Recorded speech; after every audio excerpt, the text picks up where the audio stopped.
안녕하셨습니까? 반갑습니다.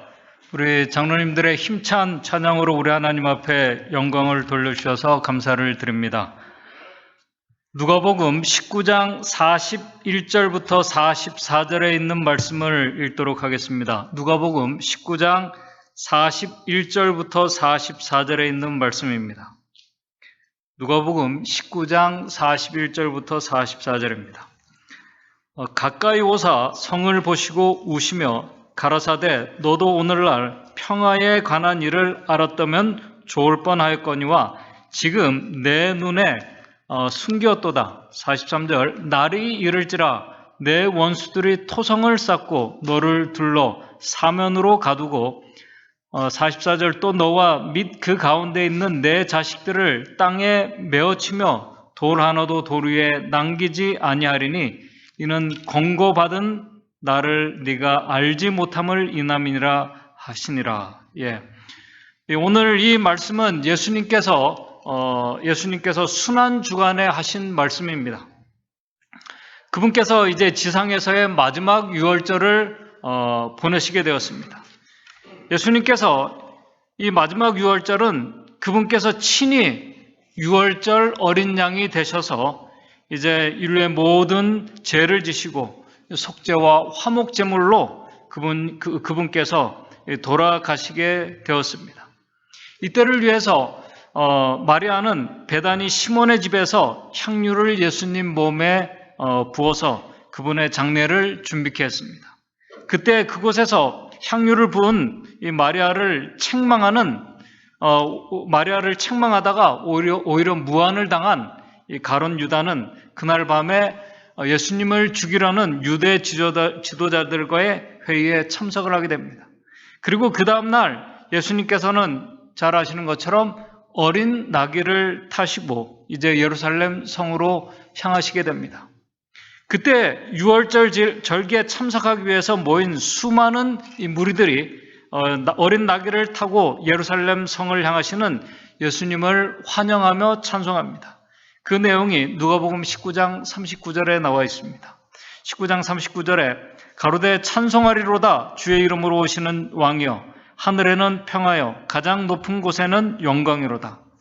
사람들이 이제 예수님께서 드디어 메시아로 이 세상 메시아로 왕국 메시아로 등극하실 때가 다 되었다고 이야기하며 생각하고 있습니다. 그런데 이런 모습을 불편한 가운데 지켜보는 사람들이 있었습니다. 바로 유대 지도자들이었습니다. 바로 전날 그들이 예수님을 죽이려고 모의를 했었습니다. 그들 가운데 바리새인 중 한 사람이 누가복음 19장 39절에 무리 중 어떤 사람들이 말하여 가로되 선생이여 당신의 제자들을 책망하여 꾸짖어서 잠잠케 하라고 이야기를 합니다. 그렇게 말하는 이유는 이런 상황으로 보아서 예수님께서 이제 백성들의 왕으로 추대될 것 같았기 때문에 그들은 두렵고 싫었던 것입니다. 그때 예수님께서 누가복음 19장 40절에 대답하여 가라사대 내가 너에게 말하노니 만일 이 사람들이 잠잠하면은 돌들이 소리를 지르게 될 것이라고 예수님께서 말씀을 하십니다. 그리고 오늘 이 본문의 말씀 누가복음 19장 41절 가까이 오사. 가까이 오셨다는 건 어디를 가까이 오셨냐면은 예수님과 제자들의 이 무리들이 예루살렘 성이 다 내려다 보이는 이 감람산 꼭대기에 오셨다는 말씀입니다. 이 감람산은 예루살렘 성전보다 약 한 90m 정도 높은 위치에 있다고 합니다. 백성들의 환영과 찬송을 받으신 예수님께서 예루살렘 성전이 다 보이는 이 감람산 꼭대기에 서셨습니다. 그 앞에는 정말 아름답고 활기찬 광경이 펼쳐져 있습니다. 이제 해가 저물면서 예루살렘 성전의 이 대리석으로 이 석양이 비추면서 반사되는 모습은 그것을 보는 사람들의 입에서 찬탄이 나올 정도로 아름다운 광경이었다고 증언의 말씀은 기록하고 있습니다. 그리고 그 성 안에는 이제 유월절 절기에 참석하기 위해 모인 수많은 순례자들의 그 천막이 정원과 포도원과 언덕 위 여기저기 흩어져 있어서 정말 이 예루살렘 성은 아주 활기차고 활기가 넘치고 있었습니다. 그리고 예수님을 환영하는 무리들이 찬양을 하고 있었고, 이런 상황이라면 정말 무엇인가 큰 기대와 그 기쁨이 연속적으로 일어날 것 같은 그런 상황이었습니다. 그런데 그때 예수님께서 누가복음 19장 41절에 가까이 오사 그 아름다운 성을 보시면서 우시고라고 이렇게 우셨다고 이렇게 기록하고 있습니다. 정말 갑작스러운 그 축제 분위기에서 정말 갑작스러운 변화입니다. 예수님께서 우신 이유가 무엇일까? 앞으로 40년 후에 하나님께서 거하시던 그 화려한 예루살렘 성전이 무너지게 될 것이기 때문에 예수님께서 우셨는가?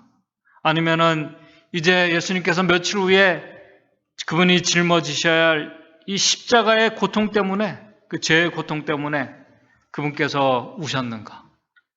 우리는 예수님이 감당하신 그 십자가의 짐과 시련의 고통을 우리가 알지 못합니다. 이 축제 분위기 속에서 일어난 이 갑작스러운 장면에 대해서 시대의 소망 576쪽은 이렇게 기록하고 있습니다.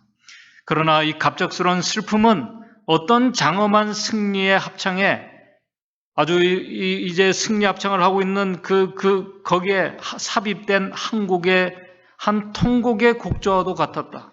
모든 사람이 그분에게 경의를 표하고 있던 그 기쁨의 장면에서 이스라엘 왕은 조용한 기쁨의 눈물이 아니라 억누를 수 없는 고뇌의 눈물을 흘리시고 신음하고 계셨다. 군중들은 갑자기 침울해졌다. 그렇게 호산나 찬송을 하던 이 군중들이 아주 침울해졌습니다. 그들의 만세 소리는 잠잠해졌다. 이해할 수 없는 슬픔에 동정하여 많은 사람이 눈물을 흘렸다. 예수님께서 눈물을 흘리시니까 이해할 수 없지만은 같이 눈물을 흘리는 사람들도 있었습니다. 예수님께서 그 기쁨의 순간에 아름다운 이 성을 보시고 성전을 보시면서 왜 우셨을까? 시대의 소망은 계속해서 이렇게 말하고 있습니다. 예수님의 눈물은 자신의 고통을 예감하면서 오는 눈물이 아니었다. 구속주께서 마음의 고통으로 우시고 신음하신 것은 당신이 받으실 참혹한 죽음을 생각나게 해주는 것들 때문이 아니었다.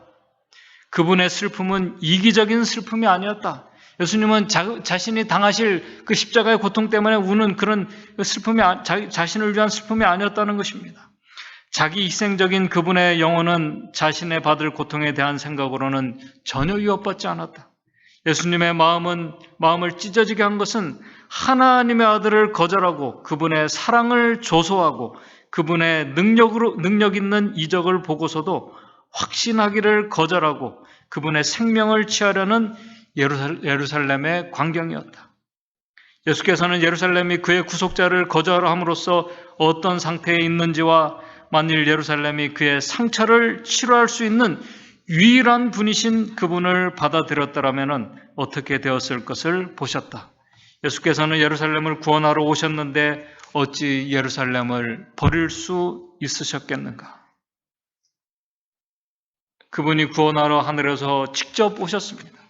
그런데도 그것도 특별히 이제 마지막 이스라엘 백성들을 위한 은혜의 그 시간이 주어졌고 이스라엘 백성들을 위한 마지막 기회였는데도 그 은혜를 모르고 거절하는 자들, 그러면서 그들은 하나님께서 자신들을 특별히 선택하신 민족이라는 이 자부심을 가지고 이 특권의식에 사로잡혀 있는 이 백성들을 보시면서 예수님께서 깊이 통곡하시며 우셨습니다. 오늘 우리는 그 슬픔을 우리가 온전히 이해하지 못합니다. 오늘 이 시간 저는 우리 모두가 잘 아시는 예루살렘 멸망에 대해서 좀 누가복음 19장에 있는 말씀을 중심으로 특별히 예루살렘 멸망이 이 선택받은 이 백성들, 특별히 이 세상 멸망을 앞에 두고 있는 우리 세상이 이제 종말이 가까웠다고 우리가 얘기합니다. 이제 마지막 예언의 그 징조들이 되고 있고 이제 성취될 것이라고 우리가 말하고 있습니다. 그렇게 세상 멸망을 앞두고 있는 하나님의 백성들을 위해서 주시는 교훈을 좀 같이 살펴보고자 합니다. 잘 아시는 것처럼 이스라엘 백성들은 하나님의 특별한 은총을 받은 백성들입니다. 은총이라는 것은 다른 말이 아닙니다. 하나님께서 특별한 관심과 사랑을 주셨다는 그 말씀입니다. 이스라엘 백성들이 하나님의 특별한 관심과 사랑을 받은 민족입니다. 어떻게 해요? 특별히 예수님께서 감람산에서 바라보신 이 예루살렘 성전이 있는 이 장소는 오늘 여러분들이 공부하신 이 가정공부책에도 나와 있는 아브라함의 약속의 아들 그 이삭, 이 예수 그리스도를 표상하는 그 아들을 제물로 바치려고 했던 모리아산, 바로 그 산 위에 세워진 성전이 예루살렘 성전입니다. 의미가 있는 곳입니다. 역대하 3장 1절을 보게 되면은 역대하 3장 1절에 솔로몬이 예루살렘 모리아산에 여호와의 전을 건축했다라고 이렇게 기록을 하고 있습니다. 성전이 세워진 곳은 바로 이 모리아산, 아브라함이 이삭을 바치려고 했던 그곳에 성전이 세워졌습니다. 축복과 언약이 있는 곳입니다. 메시아에 대한 소망의 약속이 있는 곳입니다. 이곳은 또 죄인을 위한 예수님의 그 희생과 중보를 상징하는 이 번제의 불꽃이 하늘로부터 내려와서 올라간 곳이기도 합니다. 잘 아시는 것처럼 다윗이 자신의 업적을 드러내기 위해서 하나님의 허락 없이 인구 조사를 하다가 여러분들이 잘 아시는 것처럼 3일 동안 이스라엘 백성들 7만 명이 전염병으로 죽게 됩니다. 그때 다윗이 회개하면서 그 전염병 온역을 멈추게 하기 위해서 선지자의 지시를 받고 이 오르난의 타작마당에서 희생 제사와 백성들을 위한 중보 제사를 드렸습니다. 그때 역대상 21장 26절을 보시게 되면은 역대상 21장 26절을 보게 되면은 다윗이 거기서 여호와를 위하여 단을 쌓고 번제와 화목제를 드려 여호와께 아뢰었더니 여호와께서 하늘에서부터 번제단 위에 불을 내려 응답하신 곳이 바로 예루살렘 성전이 세워져 있는 곳입니다. 그렇게 하나님의 은총을 직접 받은 곳임에도 불구하고 백성들은 오랜 세월 동안 하나님께서 보내신 수많은 선지자들의 호소와 은혜의 기별들을 거절했습니다. 무시했습니다. 그리고 배교하다가 결국 나라가 망하고 아름다웠던 이 솔로몬 성전은 파괴되었습니다. 그러나 하나님께서 다시 그들에게 마지막 은혜의 시간을 주셨습니다.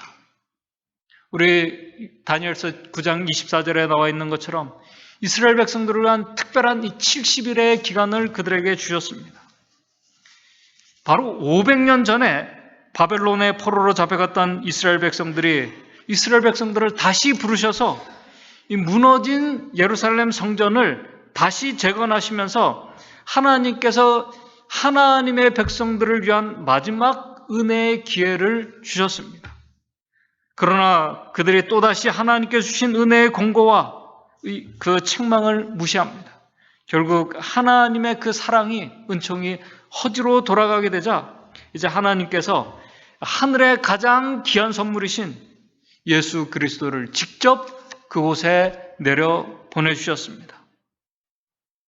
이 말씀은 이 불순종하면서 자만하는 그들에게 하나님께서 예수 그리스도를 보내주셨다는 것은 여러분들이 각시대 제등투 19쪽을 보시게 되면은 예수 그리스도를 그곳에 보내주셨다는 것은 그들에게 자만하고 불순종하고 정말 이러한 자들에게 하늘의 모든 것을 다 주셨다고 우리 증언의 말씀은 그렇게 기록을 하고 있습니다. 우리 각시대 대행투 19쪽에 이렇게 말합니다. 하나님의 아들이 친히 회개하지 않는 도성에 간청하기 위하여 파견되셨다. 회개하지 않는 하나님의 그들을 간청하기 위해서 하나님께서 직접 오셨다는 것입니다. 일찍이 이스라엘은 좋은 포도나무로서 애굽에서 인도내신 이는 바로 그리스도셨다. 그분께서 당신의 포도나무 주위를 파고 전정을 하고 가꾸셨다. 그분께서는 손수 심으신 그 포도나무를 살리기 위하여 최선의 노력을 다하셨다. 빛과 영광의 주께서 3년 동안 당신의 백성과 함께 지내셨다. 그분께서는 두루 다니시며 착한 일을 행하시고 마귀에게 눌린 자를 고치셨다. 그분께서는 마음이 상한 자를 위로하고 갇힌 자를 놓아주고 눈먼 자를 보게 하고 앉은 뱅이를 걷게 하고 문둥병자를 깨끗하게 하고 기머거리를 듣게 하고 죽은 자를 살리고 가난한 자에게 복음을 전파하셨다. 그리고 모든 계층의 사람들에게 수고하고 무거운 짐진 자들이 다 내게로 오라. 내가 너희를 쉬게 하리라는 은혜의 초청을 똑같이 주셨다고 이렇게 말씀하고 있습니다. 그런데도 결국 그 백성들은, 그 성은, 하나님의 백성들은 오늘 누가복음 19장 42절부터 있는 말씀처럼 그렇게 가라사대, 누가복음 19장 42절입니다. 너도 오늘날 평화에 관한 일을 알았다면 좋을 뻔하였거니와, 그 모든 것들을 다 주셨음에도 그것을 알았으면 좋을 뻔하였거니와 지금은 내 눈에 숨겼도다. 그 말씀은 뭐냐면은 그 많은 하나님의 사랑과 특별히 그 은총과 축복을 그들이 받고 있었고 받고 있음에도 불구하고 전혀 깨닫지 못하고 있었다는 사실입니다. 숨겼다는 것은 43절입니다. 그렇기 때문에 이제 날이 이를지라 내 원수들이 토성을 쌓고 너를 둘러 사면으로 가두고, 또 44절에 너와 그 밑 가운데 내 자식들을 땅에 메어치며 돌 하나도 돌 위에 남기지 아니하리니, 그 일들이 이제 이루어질 것을 예언하고 있습니다. 여러분들이 잘 아시는 것처럼 결국 AD 70년에 예수님의 말씀처럼 축복받은 하나님의 특별한 백성들이 멸망을 당하게 됩니다. 멸망을 당하게 됐어요. 왜 그들이 그 많은 축복과 은총을, 하나님의 사랑을 그렇게 받고도 멸망받게 되었을까요? 참 아이러니하지 않습니까? 이 질문을 오늘 우리 재림을 기다리는, 이 메시아를 기다렸던 이 백성들이 그렇게 멸망을 당했습니다.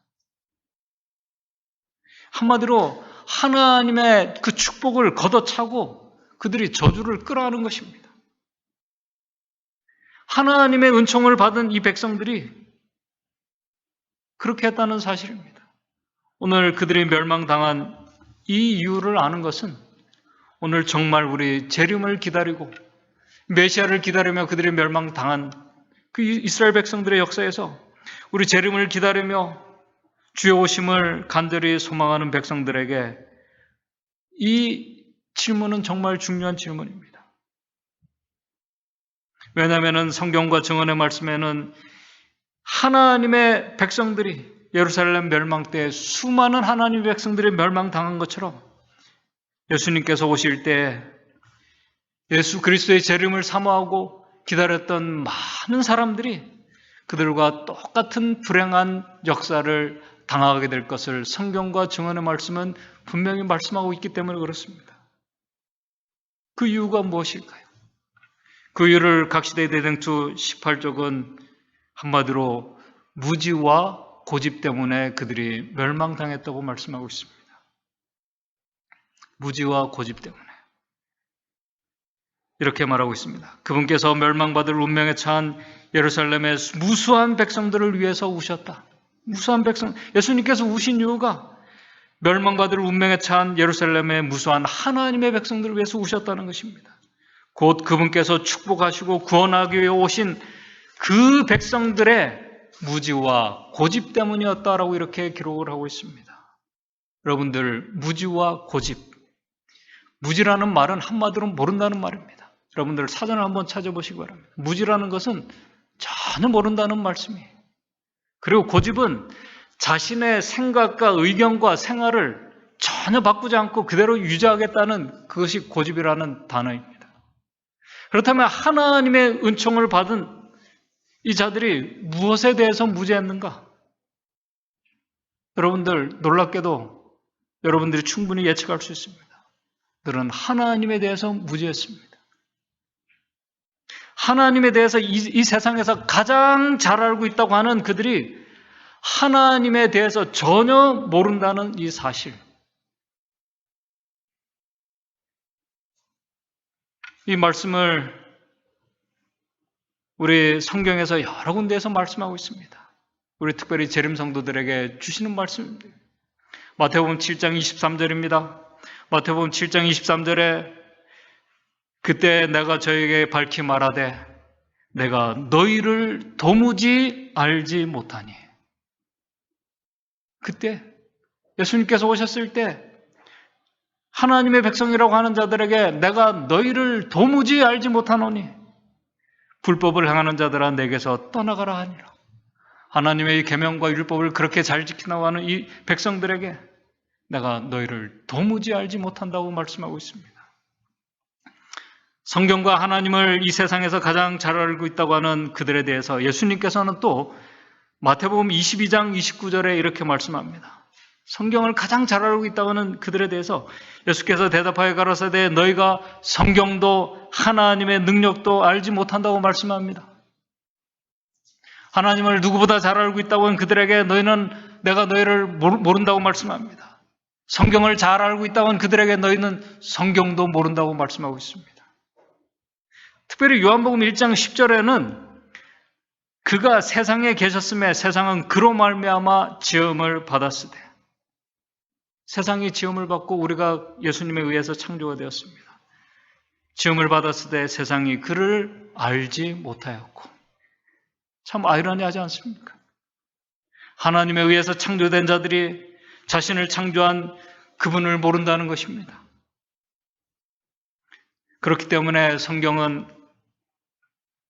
그렇기 때문에 그들이 성경과 하나님을 알고 있다고 하지만 모른다고 성경은 말씀하고 있습니다. 예수님께서 그렇게 말씀하고 있어요. 그래서 마태복음 13장 14절에 너희가 듣기는 들어도 깨닫지 못하고 보기는 보아도 알지 못한다고 그렇게 말씀을 하고 있는 것입니다. 그러면서 그들이 누구를 기다리고 있었어요? 메시아를 기다리고 있었다는 사실입니다. 그런 가운데 그들이 하나님을 전하며 열심히 선교하고 그 다음에 수많은 봉사와 하나님을 이 사업을 위해서 그들이 헌신하고 그렇게 했습니다. 그러나 그 마지막 결말은 내가 너희를 도무지 알지 못한다는 그 대답을 듣게 되었다는 사실입니다. 오늘 이 말씀이 재림 성도들인 저와 여러분들에게 정말 중요한 말씀입니다. 왜냐하면 마태복음 25장 15절에 신랑 되신 예수께서 오실 때 신랑을 기다리던 그 열처녀 가운데 미련한 5처녀에게 똑같은 말씀을 하십니다. 마태복음 25장 12절에 마태복음 25장 12절에 대답하여 가로되 진실로 너에게 이르노니 내가 너희를 알지 못하노라 하였느니라.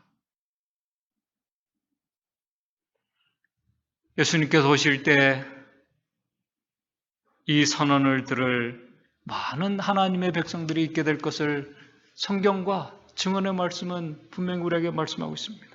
참 엄숙하고 중요한 우리의 교훈입니다. 결국 구약에서도 그렇고 신약에서도 반복된 주제, 우리가 여호와를 힘써 알자는 주제로 우리가 돌아갈 수밖에 없는 것입니다. 우리가 돌아갈 수밖에 없어요.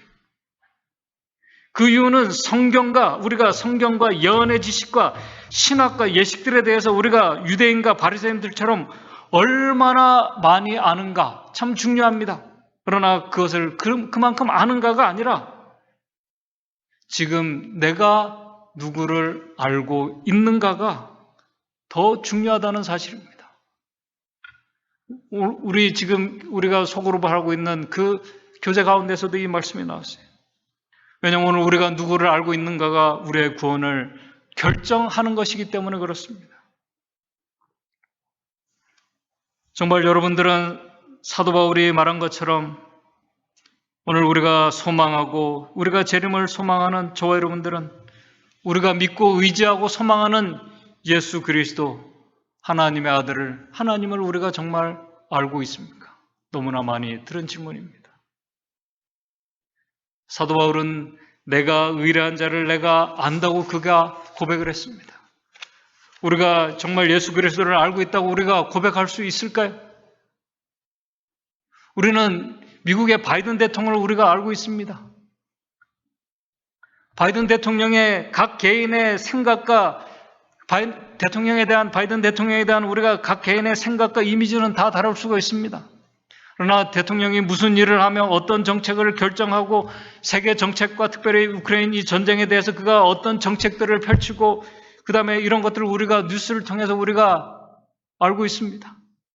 그리고 이 바이든 대통령의 인물에 대해서 우리가 알고 있습니다.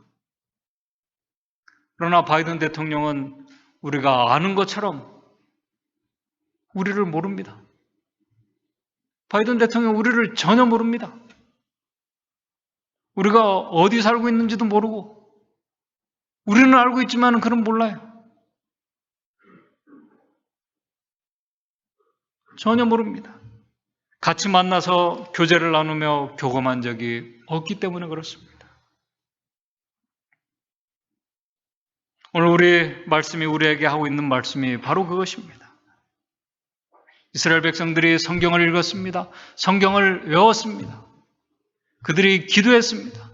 그들은 일주일에도 금식을 했습니다. 반복적으로 기도했습니다. 그들은 예식에 충실했습니다. 그들은 희생제사를 누구보다도 충실히 드렸습니다. 그러나 그들은 하나님을 그렇게 믿고 의지하고 기도하고 알았음에도 성경과 증언의 말씀은 그들이 무지했다고 이렇게 말하고 있습니다. 무지했다는 것은 전혀 몰랐다는 것입니다. 이스라엘 백성들이 그랬다는 사실입니다. 하나님의 특별한 은총과 그 사랑을, 그 은혜를 받고 있으면서도, 그 예식을 하고 있으면서도 몰랐다는 사실입니다. 오늘 우리도 그렇지 않습니까? 우리가 십자가를 얘기하고 십자가의 은혜를 우리가 얘기합니다.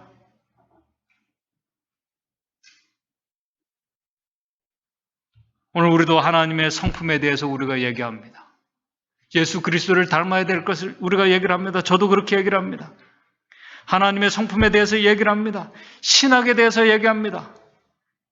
그분께서 알려주신 예언들에 대해서, 예언의 성취들과 그 어떤 타임라인에 대해서 우리가 얘기를 합니다. 유대 지도자들과 바리새인들이 그들의 성경을 통하고 예언을 배우고 그들이 배우고 경험한 대로 오늘 우리가 아는 하나님의 성품과 그 신학과 어떤 예언의 지식들에 대해서 우리는 설명할 수는 있습니다. 그러나 우리가 믿고 의지하는 주님을 그분과 같이 깊은 교감이 없고 무엇보다 우리를 위해서 하나님 아들께서 치르신 십자가의 은혜가 얼마나 큰지, 측량할 수 없는 은혜인지 우리가 전혀 느끼지 못하고 인식하지 못한다면 오늘 우리도 바리새인들처럼 사실은 들어도 깨닫지 못하고 보아도 알지 못하는 그들과 전혀 다를 것이 없다는 것을 성경과 증언의 말씀은 분명히 우리에게 말씀을 하고 있습니다. 그런 자들에게 나타나는 대표적인 특징이 우리 증언의 말씀은 고집과 교만입니다.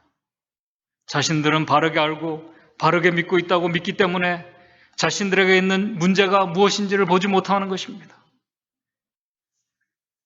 드러나 보이는 것들과 그런 것들로 옳고 그름을 판단할 뿐입니다. 그렇기 때문에 제일 중요한 마음의 변화가 일어날 수가 없는 것입니다.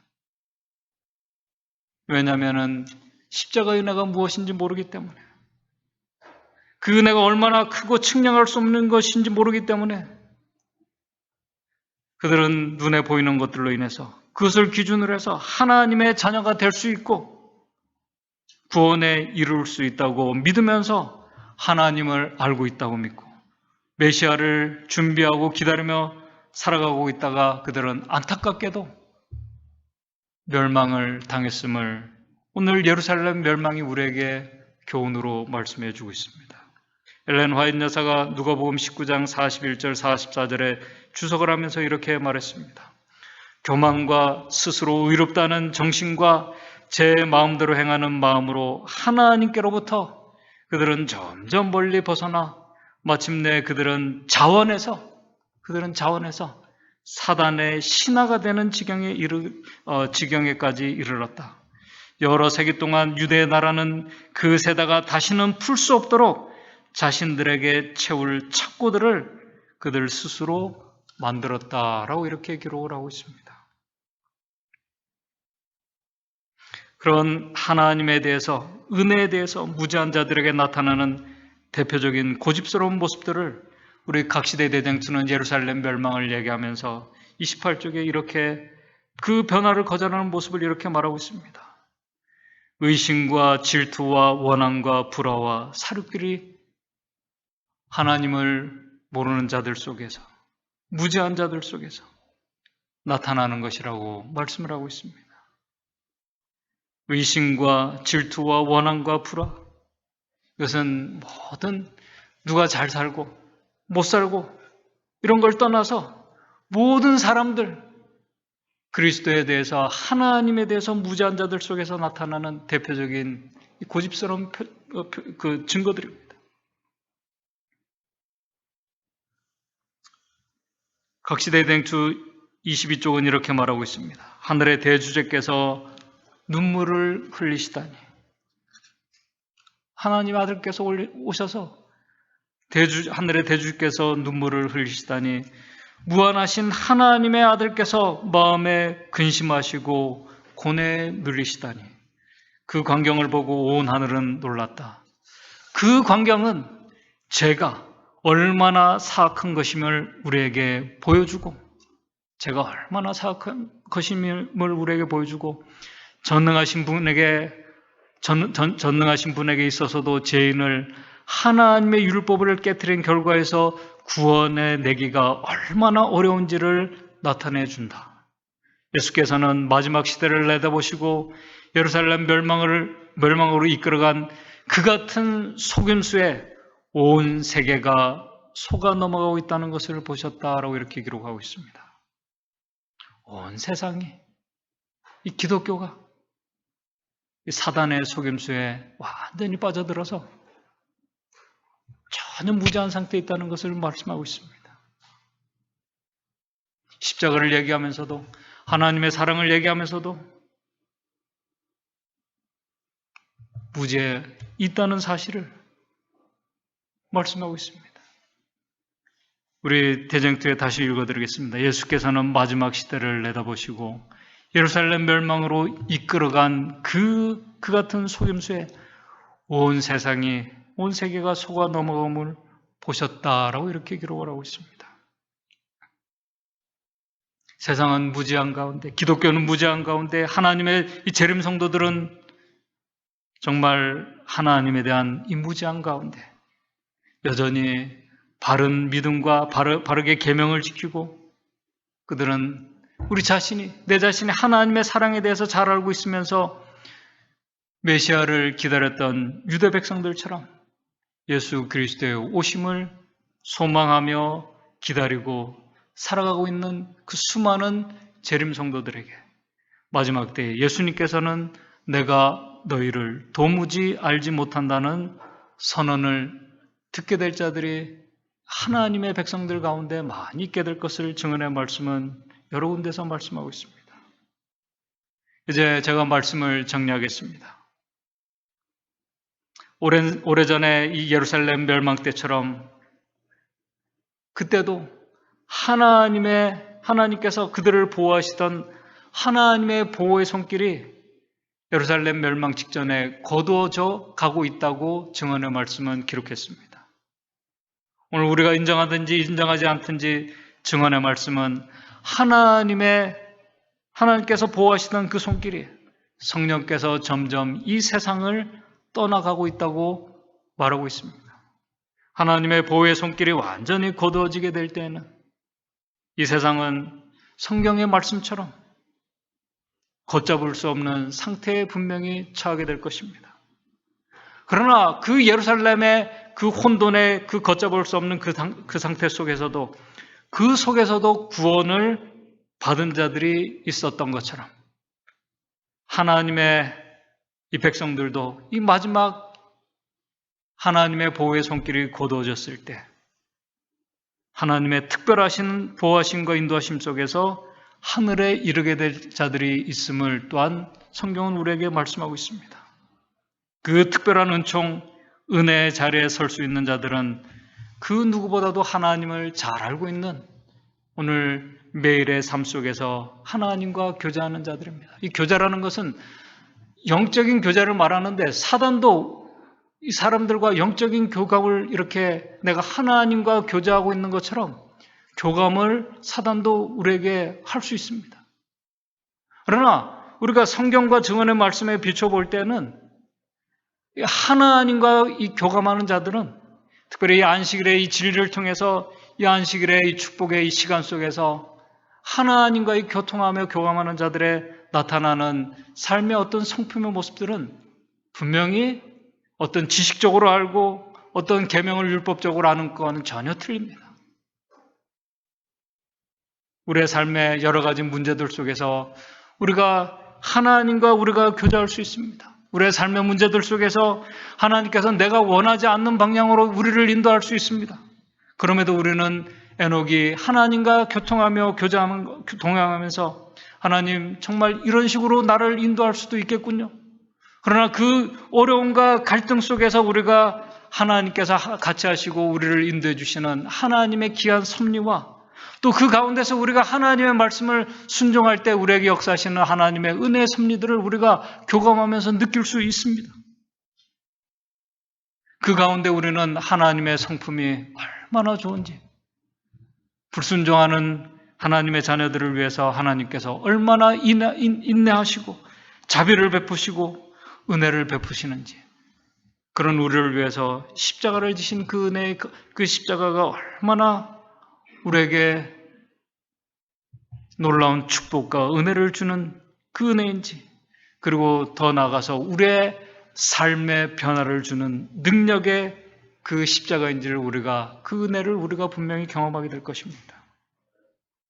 그런 가운데 우리가 소망 가운데 살아가면서 믿음으로 하나님과 교통하며 살아가는 자들, 감사하며 살아가는 자들, 그러한 자들은 하나님께서 예루살렘 멸망 때에도 그들을 구원받은 자들이 있었던 것처럼 그 많은 이 환난과 그 모든 것들을 다 통과하고 어린 양과 함께 분명히 그 축복의 자리에 설 수 있는 자들일 것입니다. 오늘 저와 여러분들이 분명한 사실은 우리가 인정하든 인정하지 않든 하나님의 은총과 은혜와 이 축복이 오늘 계속 은혜의 시간, 이 기간 동안 우리에게 주어지고 있다는 사실, 우리가 기억하게 되시길 바랍니다. 그 은혜를 주시는 그 하나님과 여러분들 깊은 교감 속에서 정말 내가 믿는 하나님을 내가 알고 있다. 여러분들, 우리가 부모와 자식 간이 서로를 알지 않습니까? 자녀들이 알지 않습니까? 그런 우리의 이 알매, 이 교감이 하나님과 그리스도와 우리가 이 영적인 이 교제를 통해서 우리가 하나님을 더 깊이 알아가고 그 하나님의 은혜를, 성품을 더 깊이 느끼면서 감사하면서 살아가는 한 주일이 되시기를 간절히 바라면서 오늘 말씀을 마치도록 하겠습니다. 하늘에 계신 하나님 아버지, 오늘 우리가 정말 주님을 우리의 자녀들을 아는 것처럼, 우리의 이 부부가 서로를 아는 것처럼 우리가 주님을 정말 알고 있는지 우리가 스스로 자문해 볼 수 있도록 주님 인도해 주시옵소서. 혹시 우리가 주님을 성경의 지식과 또 신학과 또 어떤 예언의 지식으로 우리가 알고 있지 않는지, 우리 주님께서 정말 내가 너를 안다라고 할 수 있는지 우리 스스로에게 자문을 해보게 됩니다. 오늘 우리가 주님과 매일매일 에녹이 자신의 삶의 문제들과 환경 속에서 주님과 계속 동행하며 교통했던 것처럼 우리가 하나님과 우리 주님과 교통하고 동행하는 우리가 삶을 살 수 있도록 인도해 주시옵소서. 그래서 주님을 우리가 그 가운데서 닮아가고, 그래서 주님 오실 때 내가 너희를 도무지 알지 못한다 그런 불행한 선을 듣는 자들이 아니라 내가 너를 정말 알고 내가 너를 정말 사랑했다는 그 하나님의 그 음성을 우리가 듣는 그 자리에 우리가 꼭 우리 믿음의 성도들 같이 있을 수 있도록 주님 인도해 주시옵소서. 한 주일 바로 그 주님과 계속 동행하는 우리의 삶이 될 수 있도록 인도해 주시옵기만을 바라오며 예수님의 이름으로 기도드리옵나이다.